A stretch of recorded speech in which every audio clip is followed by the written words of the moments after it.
Hello everyone, notes card में आप सभी लोगों का स्वागत है। और आज हम पढ़ने वाले हैं टिश्यू का थर्ड लेक्चर। इसके पहले हमने फर्स्ट लेक्चर में जाना था इंट्रोडक्शन ऑफ टिश्यू। इसके अलावा इंट्रोडक्शन के अलावा हमने जाना था एपिथेलियल टिश्यूज के बारे में। इसके बाद हमारा सेकंड लेक्चर आता है जिसमें हमने जाना था कनेक्टिव टिश्यूज के बारे में। तो आइए आज हम थर्ड लेक्चर स्टार्ट करते हैं, नर्वस एंड मस्कुलर टिश्यू। तो वीडियो स्टार्ट करने से पहले हम एक बार इंपॉर्टेंट पॉइंट को रिवाइज कर लेते हैं जो कि हमारे फर्स्ट लेक्चर और सेकंड लेक्चर में थे। फर्स्ट लेक्चर में हमारे कुछ इंपॉर्टेंट पॉइंट्स था। Study of tissue is called histology, यानी कि टिश्यू की स्टडी को क्या बोलते हैं? हिस्टोलॉजी बोलते हैं। The word histology was given by mayor. और सबसे पहले हिस्टोलॉजी टर्म किसने दिया था? मेयर साइंटिस्ट 1891 में दिया था।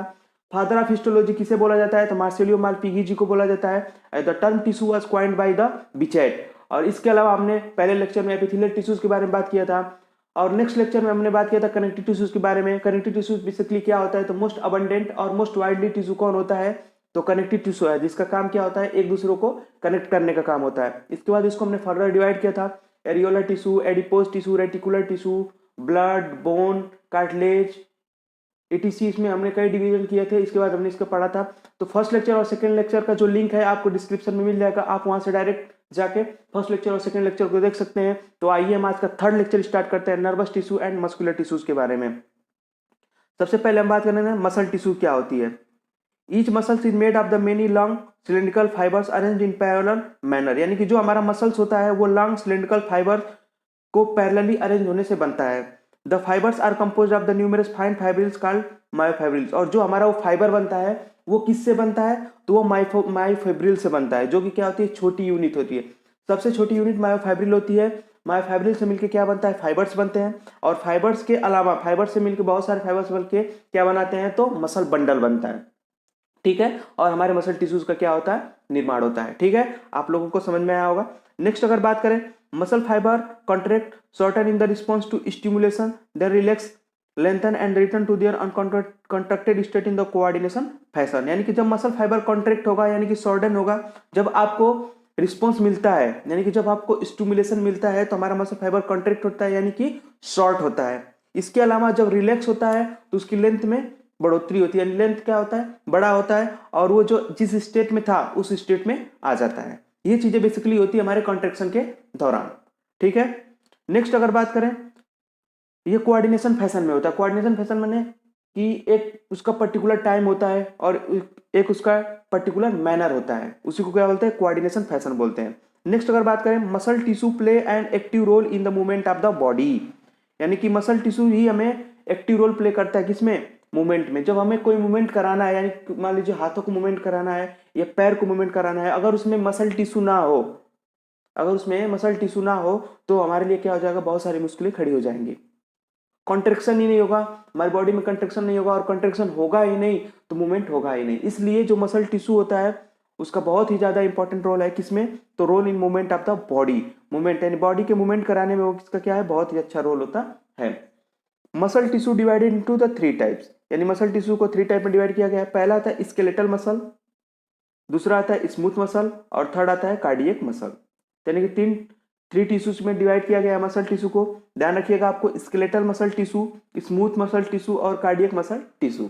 ठीक है, इसके लिए आप लोगों को मसल्स के बारे में समझ में आया होगा।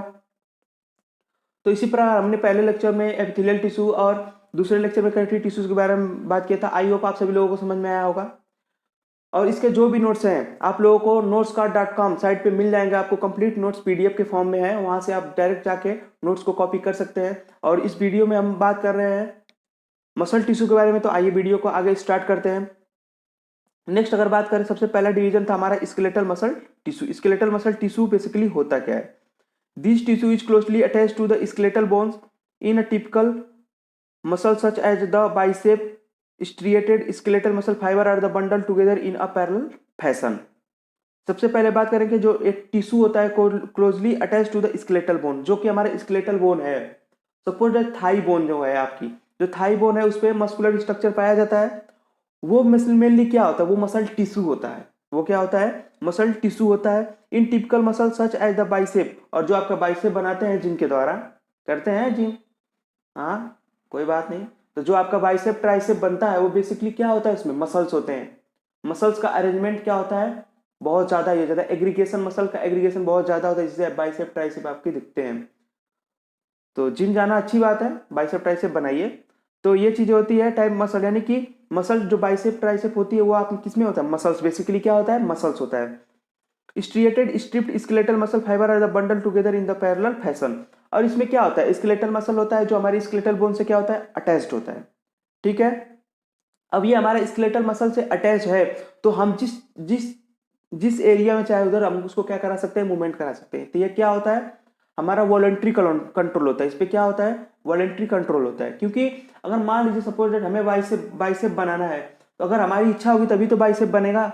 अगर हमारी इच्छा ही नहीं है बाइसेप बनाने की, तो अपने आप थोड़ी ना बन जाएगा बाइसेप हमारा। तो ये चीजें ध्यान रखिए, अगर आपको बाइसेप बनाना है तो आपको उसके लिए एक्सरसाइज करनी पड़ेगी। अगर आपको एक्सरसाइज करनी पड़ेगी तो आपके हाथों को मूवमेंट कराना पड़ेगा। अगर आपके हाथ मूवमेंट करेंगे तब जाके आपका बाइसेप ट्राइसेप बनेगा। तो ये क्या हुआ, वॉलंटरी हुआ। यानी कि जो आपके कंट्रोल, आपके अपने कंट्रोल में काम होता हो उसे क्या बोलते हैं, वॉलंटरी बोलते हैं। और जो इसमें मसल्स फाइबर्स पाए जाते हैं या मसल्स होती है, उसमें क्या होता है, स्ट्रिएशन पाया जाता है। यानी कि स्ट्रिप्ड मसल होती है। स्ट्रिप्ड मसल होती है मतलब कि खांचे खांचे, मतलब कि अलग अलग टाइप की होती है। स्ट्रिप्ड मतलब होता है कि एक दूसरे के साथ ज्वाइंट होती है, और जो स्ट्रिप्ड होता है वो जंक्शन के कारण बनता है। जो स्ट्रिप्ड होता है वो क्या होता है, जंक्शन के कारण होता है। तो इसका मेन कैरेक्टर क्या है, इस स्केलेटल मसल का टिश्यू का जो मेन कैरेक्टर होता है क्या, वॉलंटरी कंट्रोल होता है। और ये स्ट्रिप्ड मसल होती है, ये स्ट्रिएटेड मसल होती है। ये इंपॉर्टेंट पॉइंट है, आप इसको याद रखिएगा, क्योंकि एग्जाम में डायरेक्टली यही पूछा जाता है कि स्केलेटल मसल का कैरेक्टरिस्टिक फीचर क्या होता है। तो स्केलेटल मसल का कैरेक्टरिस्टिक फीचर ये होता है कि वो स्ट्रिप्ड होती है, और उसके साथ साथ उन पे हमारा वॉलंटरी कंट्रोल होता है। ये होता है स्केलेटल मसल। आइए एक बार समझते हैं स्ट्रक्चर ऑफ स्केलेटल मसल। तो ये देखिए पूरा मसल फाइबर हमारा क्या है, ये मसल, सॉरी ये मसल बंडल है, ये मसल बंडल है। इसके अंदर ये हमारा क्या है, ये मसल फाइबर निकला हुआ है। देखिए यहाँ पे ये मसल फाइबर निकला हुआ है, और ये इसके अंदर क्या है, मेनी फेसिकल्स। ये एक फेसिकल नहीं होती, इसमें बहुत सारी फेसिकल्स मिल्स के हमारा क्या बनते हैं, मसल बंडल बनता है। और मसल बंडल के जो ऊपर लेयर है उसे क्या बोलते हैं, पेरीमाइशियम बोलते हैं। इसे क्या बोलते हैं, पेरीमाइशियम बोलते हैं। सॉरी, पेरीमाइशियम इसको नहीं, फेसिया के ऊपर की बोलते हैं। यानी इसको बोलते हैं सबसे पहले जो मसल बंडल का ऊपर का लेयर, उसे क्या बोलते हैं, एपीमाइशियम बोलते हैं। ध्यान से सुनिएगा आप लोग, नहीं तो गड़बड़ हो जाएगा। यानी कि ये पूरा हमारा कंप्लीट मसल बंडल है। मसल बंडल के ऊपर का जो कवरिंग होता है उसे क्या बोलते हैं, एपीमाइशियम बोलते हैं। इसके अलावा जो हमारा फेसिकल्स है, ये फेसिकल्स है, इसके ऊपर की लेयर को बोलते हैं पेरीमाइशियम। उसको क्या बोलते हैं, पेरीमाइशियम। और बहुत सारे मसल यानी कि फैसिया जो है किसके बने हुए होते हैं, तो मसल फाइबर के बने हुए होते हैं। किसके बने होते हैं, मसल फाइबर के बने होते हैं। ठीक है, तो ये सारी चीजें हो गई। ये हमारा हो गया क्या, स्केलेटल मसल। स्केलेटल मसल याद रखिएगा आप लोग, वॉलंटरी कंट्रोल होता है और स्ट्रिप्ड मसल्स होती हैं इसमें। नेक्स्ट अगर बात करें स्मूथ मसल्स के बारे में, स्मूथ मसल्स बेसिकली होता क्या है। Smooth fibers taper at both end and do not show striation. Smooth muscles as involuntary as their functioning cannot be directly controlled. तो जो स्मूथ फाइबर होता है वो टैपर बोथ एंड, यानी कि टैपरिंग मतलब कि नुकीला होता है, दोनों एंड पे क्या होता है, नुकीला होता है। हमने स्केलेटल मसल पढ़ा, उस पर कोई टैपरिंग का सिस्टम नहीं होता है, टैपरिंग एंड नहीं होता है उसका, ओपन एंड होता है या चौड़ा होता है उसका, क्या होता है, जो ब्रॉड होता है, ब्रॉड होता है। लेकिन ये क्या होता है, स्मूथ मसल फाइबर जो होता है उसका टैपरिंग बोथ इंड होता है, यानी कि दोनों इंड क्या होते हैं, टैपर होते हैं।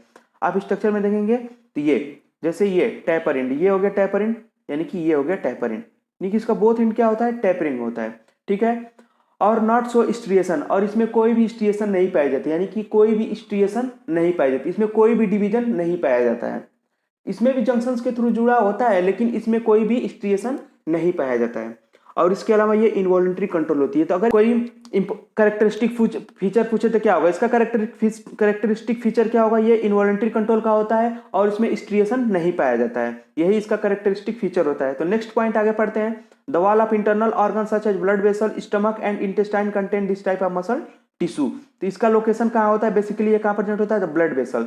जो हमारी ब्लड वेसल्स होती है उसमें कौन सा टिश्यू पाया जाता है, तो स्मूथ मसल टिश्यू पाया जाता है। ठीक है, नेक्स्ट स्टमक, स्टमक में भी क्या पाया जाता है, स्मूथ मसल टिश्यू पाया जाता है। एंड इंटेस्टाइन और contain this type of tissue. आप सपोज कीजिए अगर ये वॉलंटरी हुआ तो क्या करेंगे, वॉलंटरी हुआ तो क्या करेंगे, तो वो वॉलंटरी होगा तो हम अपने इच्छा अनुसार ब्लड वेसल को चौड़ा या पतला कर सकते हैं, यही हो सकता है। लेकिन ऐसा कुछ नहीं होता है, इस पर क्या होता है, इनवॉलंटरी कंट्रोल होता है। इनवॉलंटरी कंट्रोल का मतलब कि हम अपनी बॉडी पॉस्चर को, अपने मूवमेंट को करा सकते हैं, जो भी एक्सटर्नल मूवमेंट है हम उसको करा सकते हैं किसके सहायता से, तो वो होता है हमारा स्केलेटल मसल टिश्यूज के द्वारा। लेकिन जो स्मूथ मसल होती है इसमें कोई भी हमारा अपना कंट्रोल नहीं होता है, इस पे ब्रेन का खुद कंट्रोल होता है। जैसे मान लीजिए हमारे स्टमक में HCl कब रिलीज होना है, अगर हम भोजन करते हैं तो HCl रिलीज होगा, भोजन करते हैं तो रिलीज होगा, वो हमारी जो स्टमक की मसल है वो अपने आप रिलीज कर देती है जब भोजन जाता है तो।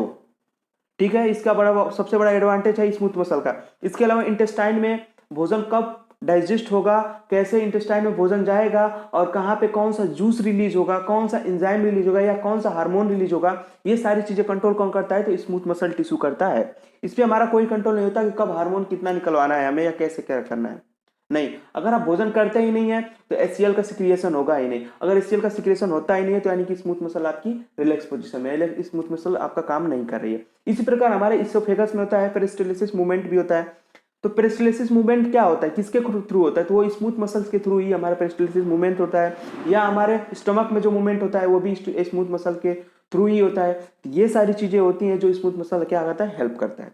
नेक्स्ट अगर बात करें cardiac muscle tissue, cardiac muscle tissues की अगर बात करें, it is only present in the heart, it also the involuntary tissue and it is the self regulated cell junctions fuse the plasma membrane and cardiac muscle cell appear like the striped muscle. Cardiac muscle ये unique feature है क्योंकि ये cardiac muscle tissue जो होता है, cardiac muscle यानी कि cardiac में ही पाया जाता है, जो हमारा हार्ट होता है उसी में पाया जाता है क्या, cardiac muscle cells. Cardiac muscle cells पाई जाती है और वो क्या बनाती है, टिश्यूज बनाती है। तो इसमें जो सेल्स होती है वो क्या होती है, जंक्शन के थ्रू इतना ज्यादा जुड़ी होती है, इतना ज्यादा अरेंज होती है कि उसमें क्या होता है, स्ट्रिप्ट आ जाता है, यानी कि ब्रांच्ड आ जाता है। मेनली स्ट्रिप्ट का मतलब क्या होता है, ब्रांच्ड होता है, तो ब्रांचेज हो जाती है और इस पे भी हमारा कोई कंट्रोल नहीं होता है। तो इसका कैरेक्टरिस्टिक फीचर है कि ये इनवॉलंटरी होती है और इसके साथ साथ इसे क्या होती है, स्ट्रिप्ट नेचर की होती है। ये होती है कार्डियक मसल टिश्यू।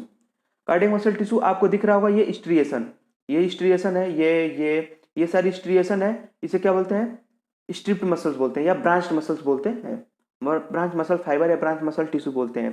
तो ये हमने बात कर ली पूरी कंप्लीट मसल टिश्यूज के बारे में। आगे हम पढ़ेंगे नर्वस टिश्यू के बारे में। तो आप लोगों को बता दूं कि ये हमारा जो लेक्चर है ये 3rd लेक्चर है, इसके बाद ये हमारा जो टिश्यूज का है पूरा कंप्लीट हो जाएगा। और इसके पहला लेक्चर और सेकंड लेक्चर का जो लिंक है आपको डिस्क्रिप्शन में मेंशन कर दिया गया है, आप वहां से डायरेक्ट पहले लेक्चर और सेकंड लेक्चर को देख सकते हैं। इसके अलावा अगर आपको नोट्स की जरूरत हो रही है, अगर आपको लग रहा है कि नोट्स जरूरत है, तो आप डायरेक्ट हमारी वेबसाइट notescard.com पे जा सकते हैं और वहां से डायरेक्ट नोट्स को डाउनलोड कर सकते हैं, जिसका आपको लिंक डिस्क्रिप्शन में मेंशन कर दिया जाएगा और आप वहां से डायरेक्ट नोट्स को कॉपी कर सकते हैं, डायरेक्ट डाउनलोड कर सकते हैं। क्योंकि देखिए नोट्स बेसिकली क्या है, नोट्स हमने जितना प्रोवाइड किया है हमने डिफार्मा के अकॉर्डिंग सफिशिएंट नोट्स बना के उसमें प्रोवाइड कराया है। इसके अलावा आप और ज़्यादा भी स्टडी कर सकते हैं, अगर आपके पास फ्री टाइम है, अगर आप टाइम और बचा पा रहे हैं तो बहुत अच्छी बात है, आप उसमें एक्स्ट्रा पॉइंट भी ऐड कर सकते हैं। और उसमें अगर आपको कोई चीज़ समझ में नहीं आ पा रही है, कोई चीज़ आप समझ नहीं पा रहे हैं, तो आप कमेंट बॉक्स में कमेंट कर दीजिए या टेलीग्राम या व्हाट्सएप पे डायरेक्ट मैसेज कर दीजिए कि हाँ सर ये चीज़ें समझ नहीं आ रही, तो आपको जरूर आपका हेल्प किया जाएगा। तो जो चीज़ की जरूरत हो, अगर आपको फार्मेसी से रिलेटेड जो आप समझ नहीं पा रहे हैं, कोई चैप्टर समझ में नहीं आ रहा है, क्या कोई पॉइंट नहीं समझ में आ रहा है, जैसे मान लीजिए पीपीटी में हमने कुछ पॉइंट को कवर किए जो बहुत ज़्यादा ही इंपॉर्टेंट है और जो आपको समझ में नहीं आ सके, उसी चीज़ को हमने कवर किया है। अगर इसके अलावा नोट्स में कुछ ज़्यादा ही एक्स्ट्रा पॉइंट है, अगर आपको वो चीज़ समझ नहीं आ रही है तो आप हमें डायरेक्ट संपर्क कर सकते हैं, आपको डायरेक्ट इसका सोल्यूशन दिया जा सकता है। इसलिए आपको कोई दिक्कत आ रही है तो आप कमेंट बॉक्स में कमेंट कीजिए या हमारे टेलीग्राम या व्हाट्सएप चैनल पे डायरेक्ट मैसेज कीजिए, आपको उसके लिए हेल्प मिल जाएगी। ठीक है, तो आगे हम बढ़ते हैं अपने टिश्यूज के साथ। तो अपना होता है नर्वस टिश्यू। तो आइए हम नर्वस टिश्यूज के बारे में बात करते हैं। नर्वस टिश्यू बेसिकली होता क्या है और कैसे वर्क करता है, ये चीजें पढ़ते हैं। Neurons the unit of the neural system and the excitable cells, the neuroglial cell which constitute the rest of the neural system, protect and the support neurons. तो सबसे पहले हम बात करेंगे नर्वस टिश्यू में न्यूरॉन्स क्या होता है। न्यूरॉन्स हमारा स्ट्रक्चरल एंड फंक्शनल यूनिट होता है नर्वस टिश्यू का। नर्वस टिश्यू का जो हमारा स्ट्रक्चरल एंड फंक्शनल यूनिट है वो क्या होता है, न्यूरॉन्स होता है। और जो यूनिट सिस्टम एक्साइटेबल, और क्या होती है, एक्साइटेबल सेल होती है, यानी कि एक्साइटेड सेल होती है। ठीक है, the neuroglial cell which constitute the rest of the neural system, protect the support, यानी कि न्यूरॉन्स के अलावा क्या होता है, न्यूरोग्लियल सेल्स होती है। न्यूरोग्लियल सेल्स होती है जो कि सपोर्ट प्रोवाइड कराती है किसको, न्यूरॉन्स को, और हमारा वो कंप्लीट क्या बना लेती है, न्यूरल सिस्टम। यानी कि neural system is equal to neurons plus neuroglial cell. आप समझ पा रहे हैं इस चीज को, समझिएगा ध्यान से। Neural system is equal to neurons plus neuroglial cell, यानी कि न्यूरोग्लियल सेल और न्यूरॉन्स को अगर एक साथ मिला दिया जाए तो जाके हमारा न्यूरल सिस्टम कंप्लीट हो जाएगा। ये चीजें आप समझ लीजिएगा। नेक्स्ट अगर बात करते हैं इसमें पार्ट होते हैं, तो सबसे पहला पार्ट आता है इसमें सेल बॉडी। इसमें क्या होता है, सेल बॉडी होगा। अभी हम डायग्राम्स की मदद से इसको समझेंगे कि सेल बॉडी क्या होता है। Cell body, the cell body contain the cytoplasm with typical cell organelles and nucleus and also certain granular bodies called Nissl's granule which are help in the stimulation conduction. तो सबसे पहले main part हमारा क्या होता है neurons का, सबसे पहले होता है सेल बॉडी, वही मेन पार्ट होता है। इसके अंदर क्या होता है, साइटोप्लाज्म होता है। इसके अलावा मेनी ऑर्गेनल्स, एंडोप्लाज्मिक रेटिकुलम, आपने पढ़ा होगा एंडोप्लाज्मिक रेटिकुलम, माइटोकॉन्ड्रिया, ये सारी चीजें होती है। तो वो कहाँ प्रेजेंट होती है, सेल बॉडी में प्रेजेंट होता है। इसके अलावा न्यूक्लियस प्रेजेंट होता है, यानी कि जो पूरा कंट्रोल किस पे करता है, हमारे न्यूरॉन्स पे कंट्रोल करता है। इसके अलावा कुछ ग्रेनुलर बॉडीज होती हैं, जैसे निसल्स ग्रेन्यूल पाया जाता है, जो कि हमारे स्टिमुलस की तरह काम करता है, यानी कि स्टिमुलस की तरह काम करता है। नेक्स्ट अगर बात करें, they are specialised tissue for reception discharge of the stimuli and transmission. Nerve tissue consist the nerve cells and nerve fibres. ठीक है, तो ये नर्व सेल्स यानी कि सेल बॉडी हो गया। इसमें क्या होता है, ये हमारे जो स्टिमुलेशन को है, स्टिमुलेट को रिसीव करता है, रिसीव करने के बाद उस पर क्या करता है, वर्क करता है, उसके बाद क्या करता है, ट्रांसमिट कर देता है। यही काम होता है किसका, न्यूरॉन्स का होता है। ठीक है, ये दो पार्ट में हमने बांटा था इसको, तो आप समझते हैं ये नर्व फाइबर होता है। अब नर्व फाइबर देखते हैं क्या क्या होता है, आगे बढ़ते हैं इसको हम। Nervous system is compose of three types of cell. तो सबसे पहला हमने पढ़ा था नर्व सेल्स, या इसको हम क्या बोलेंगे, सेल बॉडी, जो कि हमने पीछे फर्स्ट पॉइंट में डिस्कस किया था। Each nerve cells are the nucleus and highly specialised protoplasm. The body of the nerve cells give rise to the nerve fibres. आप लोगों को समझ में आया, सेल बॉडी के बारे में आपको बताया कि उसमें साइटोप्लाज्म होता है, न्यूक्लियस होता है, ऑर्गेनल्स होते हैं, और इसके साथ साथ निसल्स ग्रेन्यूल्स पे आ जाते हैं। तो यह ध्यान रखिएगा, मैंने क्या क्या बोला, उसमें क्या क्या पाए जाते हैं, न्यूक्लियस, साइटोप्लाज्म, निसल्स ग्रेन्यूल और ऑर्गेनल्स पाए जाते हैं। ये सारी चीजें पाई जाती है किसमें, सेल बॉडीज में पाई जाती है। नेक्स्ट अगर बात करें, नेक्स्ट पार्ट हमारा क्या है, axon. It is the main fiber when arises from the body of each nerve cells, impulse passes through the axon is one direction only। ये हमारा क्या होता है, एक्सोन होता है। एक्सोन होता है, इसको क्या बोलते हैं हम, कंडक्शन पाथ भी बोलते हैं, कंडक्शन पाथ भी बोलते हैं, क्योंकि इसमें जो कंडक्शन होता है, इंपल्स का कंडक्शन होता है, बहुत ज्यादा ही तेजी से होता है और डायरेक्टली होता है, उसी में ज्यादा सबसे ज्यादा होता ही है। क्योंकि एक जोन पे प्रेजेंट होता है ट्रिगर जोन, और ट्रिगर जोन से जो हमारा इंपल्स होता है वो बहुत ही फास्टली पास आउट होता है आगे के लिए। ठीक है, ये होता है हमारा एक्सोन। ये बहुत ही इंपॉर्टेंट पार्ट है न्यूरॉन्स का, क्योंकि कंडक्शन को कराने का काम यही मेनली यही कराता है। नेक्स्ट बात करें, dendrites. These are the short fibres arises from the body of the nerve cells. They conduct the impulse toward the cell body synapse in the junctions between the axon and neurons and dendrites of the another called dendrites. ठीक है, तो dendrites mainly क्या होता है, तो जो हमारे cell body होती है, सेल बॉडी समझिएगा, ये हो गया सेल बॉडी, यानी कि ये जो राउंड वाला पार्ट है, जितना न्यूक्लियस आपको दिख रहा है, ये क्या है, सेल बॉडी है। और इसके ऊपर जो ये निकला हुआ पार्ट होता है, ये क्या होता है, ये डेंड्राइट्स। छोटे छोटे पार्ट हैं, ये कौन से हैं, ये डेंड्राइट्स हैं। ठीक है, यही डेंड्राइट्स क्या होते हैं नेक्स्ट, यानी कि यहाँ पे दूसरे न्यूरॉन्स के एक्सोन वाले पार्ट, यानी कि ये एक्सोन वाले पार्ट, ये एक्सोन वाले पार्ट से क्या होते हैं, यहाँ पे जुड़े हुए होते हैं। यहाँ पे क्या होता है, बेसिकली अटैच होगा, यहीं पे क्या होता है, बेसिकली अटैच होगा। तो ये न्यूरॉन्स था, अपना केमिकल किसको दे देता है, डेंड्राइट्स को देता है। अब वो डेंड्राइट्स क्या करता है, जनरेट करता है इंपल्स, और ये इंपल्स जनरेट होकर कहाँ तक आता है, एक्सोन में। एक्सोन से होते हुए आता है ये यहाँ पे, और यहाँ से फिर नेक्स्ट डेंड्राइट्स में पहुंच जाता है, यानी नेक्स्ट डेंड्राइट यहाँ पे पहुंच जाएगा डेंड्राइट्स में, नेक्स्ट डेंड्राइट पर जाएगा, फिर वही प्रोसेस होता रहेगा। ठीक है, आपको ये चीजें समझ में आई। तो चलिए एक बार इसको पॉइंट को पढ़ते हैं पहले, उसके बाद फिर से इस डायग्राम पे आते हैं। तो डेंड्राइट्स क्या होता है, सेल बॉडी से निकला हुआ पार्ट होता है, राइजिंग पार्ट होता है, जो क्या करता है, कंडक्शन में हेल्प करता है, और वो भी कंडक्शन किधर कराता है, तो सेल बॉडी की तरफ कराता है। कई बार क्वेश्चन आते हैं, डेंड्राइट कंडक्शन किधर कराता है, टुवर्ड सेल बॉडी या आउटवर्ड, टुवर्ड सेल बॉडी या आउटसाइड। तो टुवर्ड्स यानी कि टुवर्ड सेल बॉडी की तरफ ही जाता है, हमेशा इसका जो होता है टुवर्ड सेल बॉडी ही जाता है। इसके बाद क्या होता है, तो समझिए हम बताते हैं, neural tissue exert the greatest control over the body responsive of the changing condition. यानी कि न्यूरल टिश्यू का ये हमारा क्या है, तो हमारे बॉडी पे पूरा कंट्रोल किसका है, न्यूरल टिश्यूज का होता है, जो हमारी बॉडी को क्या करता है, कंट्रोल करता है। ठीक है, और पोस्चर चेंजिंग वगैरह के लिए भी हेल्प कौन करता है, तो नर्वस टिश्यू का ही सपोर्ट होता है। तो ये सारी चीजें हो गई नर्वस टिश्यू का। आइए डायग्राम से इसको हम बहुत अच्छी तरीके से समझते हैं। तो डायग्राम से समझने का काम प्रयास करते हैं आप लोगों को और समझाते हैं। तो सबसे पहले पार्ट क्या हुआ, ये समझिए कैसे हमारा कंडक्शन होगा। यहाँ पे आ गया दूसरे न्यूरॉन्स का एक्सोन वाला पार्ट, एक्सोन वाला लास्ट पार्ट, टर्मिनल पार्ट आया, और इसने केमिकल रिलीज किया, तो ये केमिकल रिलीज होगा, और यहाँ पे आ गया डेंड्राइट्स पे।